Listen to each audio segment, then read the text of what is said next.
হয়নি, এখন কি রান্না করবো সেটাই ভাবছি। চটজলদি কালকে বাজারে গেছিলাম, বাজারে গিয়ে সবজি বাজার করে এসেছি, কিন্তু দুটোর বেশি বেজে যাচ্ছে। কি রান্না করবো? ডিম ভেজে খেয়ে নেবো।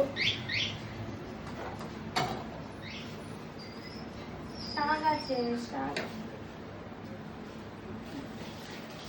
একটা ঝোল ভাত না হলে ভালো লাগে না খেতে।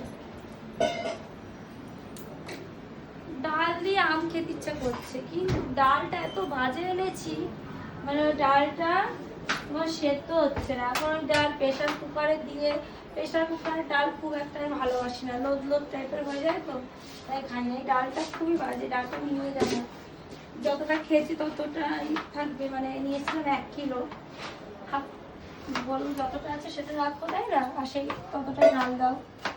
তো এই যে শাক কালকে নিয়েছিলাম, কলমি শাক, শাকটা আন্টি বেছে টেছে রেখে দিয়েছে, ধুয়েও রেখেছে, এখন ওকে গুছিয়ে দিচ্ছে।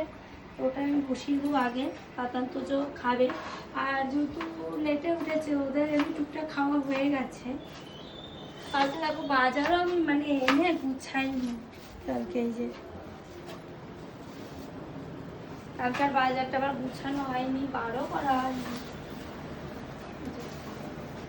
এখন না আমি একাই বাজার করি, জানো, এখন আর আমার বড়মশাই বাজার করতে যায় না, সে তার দোকান নিয়ে এত ব্যস্ত, আমাকে বলবে তুমি বাজার করো, তার জন্য আমিই যাই। আর কালকে বাজারে গিয়ে দেখছি বাজার অর্ধেক বসেনি। কেন বসেনি জানি, কেন বসেনি রে জানিস? হ্যাঁ, পয়লা বৈশাখ পরের দিন, তাই বলে অর্ধেক মাছের দোকান খোলেনি, অর্ধেক সবজির দোকান খোলেনি। তারপরে মানে আমি কি নেবো বুঝতেই পারছি না।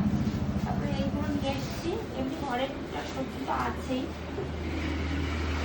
চলো চটজল আবার ভেন্ডি হবে, ভেন্ডি ঝোল করবো, নিরামিষ, এটাই খাই।